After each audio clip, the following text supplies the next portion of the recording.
Good afternoon दोस्तों, मैं दीपक कुमार आज एक नए टॉपिक के साथ मैं आपके सामने आया हूँ। दोस्तों, 22 मार्च को विश्व जल दिवस मनाया जाता है। 22 मार्च आने वाला है, आज 20 मार्च हो गया है। तो विश्व जल दिवस तो मनाना ही है, लेकिन साथ साथ में जो है इसे एग्ज़ाम पर्सपेक्टिव से भी हम लोग इसको देखेंगे कि किस तरीके से जो आने वाले एग्ज़ाम है पीटी या मेंस को लेकर के जो है एक दिवसीय एग्ज़ाम है उनके लिए भी ये किस तरीके से इम्पोर्टेंट है, और इसमें बहुत सारे फैक्ट जानेंगे, आप पूरी बात को समझेंगे ताकि ये आपके लिए काफ़ी ज़्यादा मददगार साबित हो सके। हम लोग सबसे पहले जो है हम लोग ये देखेंगे कि 22 मार्च को जैसे विश्व जल दिवस मनाया जा रहा है, तो इसमें जो कुछ जो फैक्ट्स हैं इस पर थोड़ी हम लोग चर्चा कर लेते हैं। जैसे भारत के पास जो स्वच्छ जल है पूरी दुनिया में, जो मीठा पानी है, तो पूरी दुनिया में जितना मौजूद है उसका केवल 2% जो है वो भारत के पास मौजूद है। ठीक है, भारत के पास कितना मौजूद है? केवल 2% मीठे पानी का जो भंडार है भारत के पास केवल 2% है।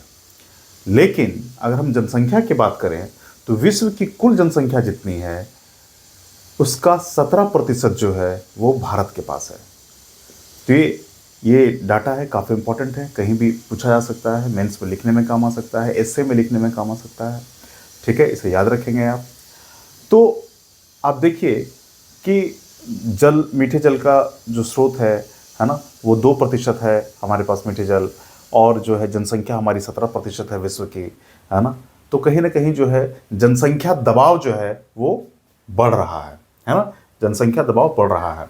अगर मैं बात करूं तो 1951 में जो है 1951 में प्रति व्यक्ति जो जल की मात्रा उपलब्ध थी भारत में वो लगभग 3000 क्यूबिक मीटर थी। ठीक है, क्यूबिक मीटर क्या होता है? तो क्यूबिक मीटर वो जल की मात्रा नापने की इकाई है। ठीक है, तो 3000 थी, है ना। और अब हम वही देखते हैं कि 1000 क्यूबिक मीटर से भी भारत में जल की उपलब्धता कम हो गई है। तो ये ऐसा क्यों हुआ? तो निश्चित रूप से जो है जनसंख्या का दबाव जो है भारत में बढ़ता जा रहा है, इससे ये पता लगता है। अब अगर हम बात करें कि जो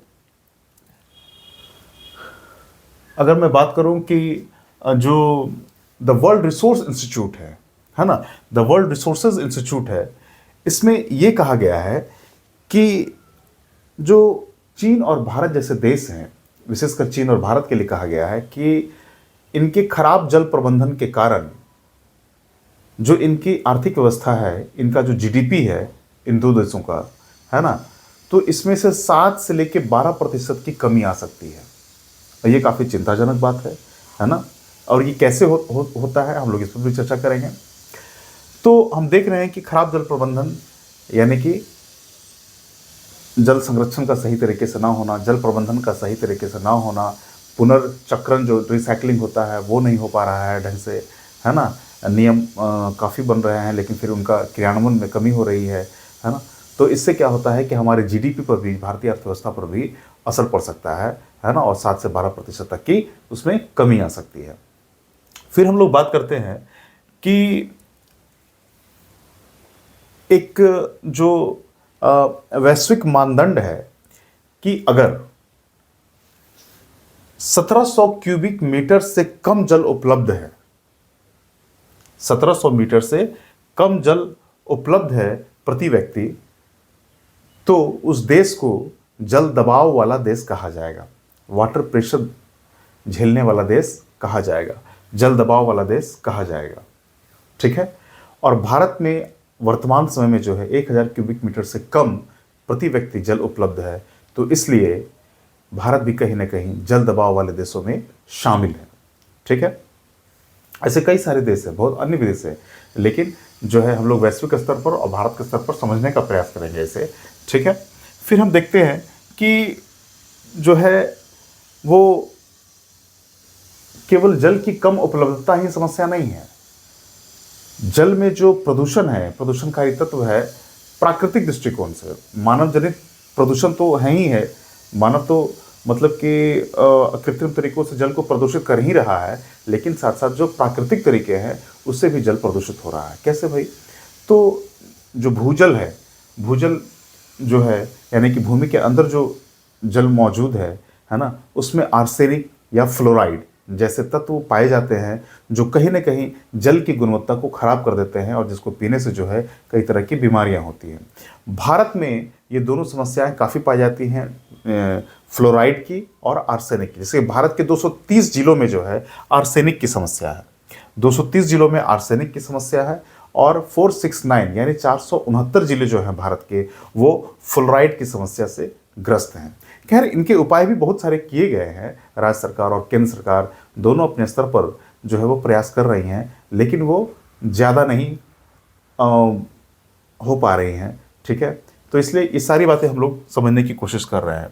फिर क्या होता है कि पानी की अगर समस्या हो जाती है तो इसका असर अब किन किन क्षेत्रों पर कैसे कैसे पड़ता है, आप ये देखिए कि जो हमारे थर्मल बिजली संयंत्र हैं, जो कोयले से जो बिजली संयंत्र हैं, जो बिजली उत्पादन करते हैं कोयले से, अब क्या है कि उनके मशीनों को ठंडा करने के लिए जो है पानी की ज़रूरत पड़ती है।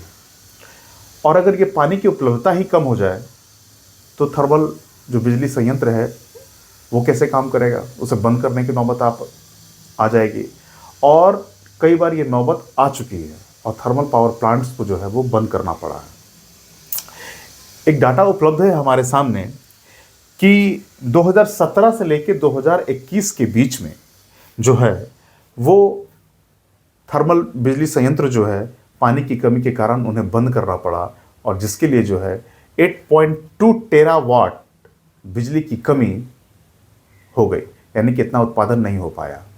ठीक है, 8.2 टेरावाट बिजली की कमी हो गई, इसका उत्पादन नहीं हो पाया बिजली से, थर्मल बिजली संयंत्र के बंद होने के कारण, क्योंकि पानी ही उपलब्ध नहीं था। फिर और ये 8.2 टेरावाट ये काफ़ी बड़ी मात्रा है बिजली की, इससे करीब करीब 15 लाख घरों को बिजली दी जा सकती थी, उनकी ज़रूरतों को पूरा किया जा सकता था। ठीक है, तो फिर हम देखते हैं कि जैसे कि अभी क्या हुआ है कि जो कर्नाटक राज्य है उसमें बेंगलुरु जो शहर है हमारा, इसे सिलिकॉन सिटी भी कहते हैं हम लोग, सिलिकॉन वैली भी कहते हैं, कई सारे कॉरपोरेट ऑफिस है वहाँ पर। तो बेंगलोर में पानी की समस्या काफ़ी गंभीर हो चुकी है। पानी वहाँ पर ये कहा जा रहा है कि भाई एक दिन बीच करके आप नहाइए, है ना, पानी का उपयोग कम से कम करें, केवल ज़रूरत की चीज़ों के लिए ही करें, है ना। तो काफ़ी समस्या जो है वहाँ पर देखने को बेंगलोर में मिल रही है। लातूर महाराष्ट्र का एक क्षेत्र है, लातूर, वहाँ पर क्या हुआ कि पानी की इतनी कमी हो गई कि रेल के से जो है टैंकर के माध्यम से जो है वहाँ पानी पहुँचाया गया। ठीक है, तो ये समस्या देखने को मिल रही है। मुख्यमंत्री के, कर्नाटक में मुख्यमंत्री के घर के सामने जो है टैंकर लगा हुआ दिखा मिलता है कि वहाँ भी पानी की कमी हो गई है। अब आप सोच सकते हैं स्थिति कितनी भयावह हो रही है। ठीक है, तो विश्व जल दिवस के दिन हम सब इन बातों पर चर्चा करके जागरूक होने का प्रयास कर रहे हैं, है ना, और अपने एग्जाम के लिए तैयारी भी कर रहे हैं। आइए और कुछ जानते हैं। तो इस तरीके से आप देख रहे हैं कि पानी की समस्या से अब बिहार में भी अगर आप देखें तो कई सारी नदियों में गाद जमा हो गया है, सूख गया है। दक्षिणी बिहार की एक नदी है सुअरा, है ना, वो भी सूख गई है। कई सारी ऐसी नदी, फल्गु नदी में पानी कम हो गया है। इस तरीके से निरंजना नदी में पानी कम है। उत्तरी बिहार की जो है कमला है, बलान है ना, नदियों में पानी की कमी हो गई है, सूखने की स्थिति पर आ गई हैं कई सारी नदियाँ।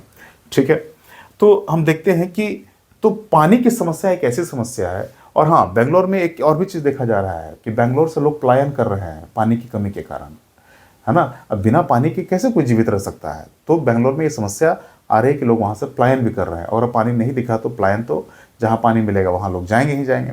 तो पलायन की भी एक समस्या देखने को मिल रही है। तो पानी की समस्या से निपटना जो है कहीं ना कहीं एक बड़ी राष्ट्रीय प्राथमिकता में शामिल होना चाहिए, है ना। बड़ी राष्ट्रीय प्राथमिकता में शामिल होना चाहिए, तभी जो है ना, उस पर ध्यान जाएगा लोगों का, और जा भी रहा है, उसे और हम लोग त्वरित करने की ज़रूरत है। फिर हम देखते हैं कि इसके उपाय क्या क्या हैं। ठीक है, तो उपायों की अगर हम बात करें तो जल संरक्षण कैसे करें, तो भाई जो बारिश हो रही है उसको छोटे छोटे तालाब बना करके, गड्ढे बना करके उस पानी को जो है ज़मीन में जाने लायक बनाएं। ठीक है, जो हम लोगों ने शहरों का पक्कीकरण कर दिया है। पक्कीकरण करने से क्या हो गया है जो पानी जो है सीमेंटेड फ्लोर पे गिरता है और वो पानी बह करके नालियों में चला जाता है, ज़मीन के भीतर जा नहीं पाता है। तो जो वाटर रिचार्ज होना चाहिए था वो नहीं हो पा रहा है, जिससे क्या हो रहा है, बोरवेल सूख जा रहे हैं, है ना, हैंडपंप में पानी नहीं आ रहा है। तो पानी ज़मीन के भीतर तो जाना चाहिए ना, वो नहीं हो पा रहा है। तो हम लोगों को जो है जहाँ ज़रूरी है वहाँ सीमेंटेड करें, जहाँ नहीं है वहाँ पर नहीं करें, पानी को ज़मीन के भीतर जाने दें।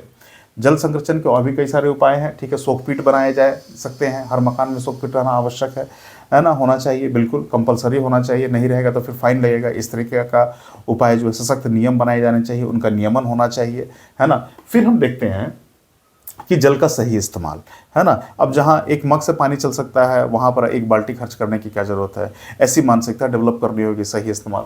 फिर हम देखते हैं कि जो कुछ फसलों में अधिक पानी की खपत होती है, तो वैसे फसलों को जो है उसमें कुछ प्रौद्योगिकी लगा करके, कुछ जेनेटिकली चेंज करके जो है ना, उसमें कम पानी वाली जो है वैरायटी में बदला जाए उसे, है ना। और ऐसे फसल कम लगाए जाएं जिससे पानी की खपत बहुत ज़्यादा होती है ना। ये भी ध्यान रखने की ज़रूरत है, ठीक है। सिर्फ इस बात को नहीं ध्यान में रखा जाए कि अगर किसी फसल का निर्यात बहुत अच्छा हो रहा है और उसे काफ़ी विदेशी मुद्रा अर्जित हो रही है, लेकिन पानी की खपत काफ़ी ज़्यादा होती है अगर उसमें, तो कहीं ना कहीं वो आगे चल कर के जो है वो बड़ा नुकसान साबित राष्ट्र के लिए हो सकता है। तो इन सब बातों का ध्यान भी रखना ज़रूरी है, ठीक है।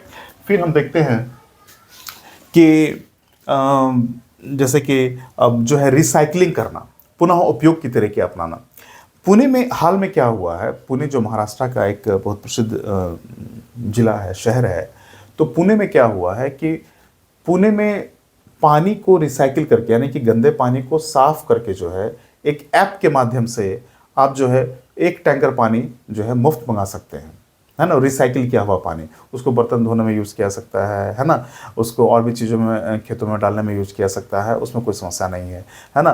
तो इस तरीके से जो है रिसाइकलिंग को बढ़ावा दिया जा रहा है ना, कि अपने जो बर्तन धोया हुआ पानी है उसको फिर से आप गमले में यूज़ कर सकते हैं। तो ऐसी पद्धति का भी निर्माण करना और इसका प्रयोग में लाना काफ़ी आवश्यक होता जा रहा है और ऐसा करना पड़ेगा, ठीक है। फिर अगर हम बात करें कि जलाशयों का पुनर्जीवित करना, कि जो जलाशय है, नदी मार्ग है, अगर उसमें बिल्डरों ने मकान बना लिए हैं तो भाई उससे क्या होता है कि अगर आप मकान बना लिए हैं नदी के किनारे, तो क्या होता है कि आप अगर सीमेंटेड कर दिया है तो बारिश का जल जो है वो भीतर जा नहीं पाएगा, ठीक है। तो जो है आपको जलाशयों को पुनर्जीवित करने की जरूरत, जो आहार है, पाइन है, पोखर है, तालाब है ना। जैसे कि तमिलनाडु में क्या हुआ है कि तमिलनाडु ने अच्छा काम किया है, काफ़ी सारे जलाशयों को पुनर्जीवित किया है वहाँ पर, है ना। और भी राज्य में बहुत सारे काम हुआ। बिहार में जो जल जीवन हरियाली के नाम से जो है पेड़ पौधे लगाए गए हैं, बहुत बड़े मात्रा में जो है कुओं का पक्कीकरण किया गया है ना। छोटे छोटे तालाब खोदे गए हैं, है ना। कई सब गवर्नमेंट, राज्य सरकार जो है सब्सिडी दे रही है ना। तो ये सारा काम हो रहा है और भी अच्छे से करने की ज़रूरत है, ताकि जो है ये जो राष्ट्रीय समस्या के रूप में आ रहा है इसे हम निपट सकें, ठीक है, और अपनी भारतीय अर्थव्यवस्था को जो है गति प्रदान कर सकें। फिर हम देखते हैं कि स्कूली बच्चों को जागरूक बनाना, है ना। अब इसे जो है शामिल किया भी जा रहा है, इसे और भी इस पर फोकस डालने की ज़रूरत है कि बचपन से ही जो है स्कूली पाठ्यक्रमों में जो है इसको जल संरक्षण, जल प्रबंधन के तरीकों को बताया जाए, ताकि जो है अगर बच्चे सीख जाएंगे तो जब वो बड़े होंगे या अपने मतलब कि बचपने में ही जो है वो पानी कम खर्च करने के लिए लोगों को जागरूक करेंगे, खुद भी जागरूक रहेंगे। तो एक लंबी दृष्टि से जो है ये काफ़ी फ़ायदेमंद होगा समाज के लिए, राष्ट्र के लिए, देश के लिए। तो दोस्तों इस प्रकार जो है आप इसका स्क्रीनशॉट ले लें, ठीक है। हम लोग 22 मार्च विश्व जल दिवस के ऊपर चर्चा कर रहे थे, ठीक है। काफ़ी जानकारियाँ आपको मिली होंगी, आशा करता हूँ। हम लोग नेक्स्ट वीडियो में मिलते हैं काफ़ी सारी अन्य जानकारियों के साथ। आप इसे शेयर करें, सब्सक्राइब करें। जय हिंद।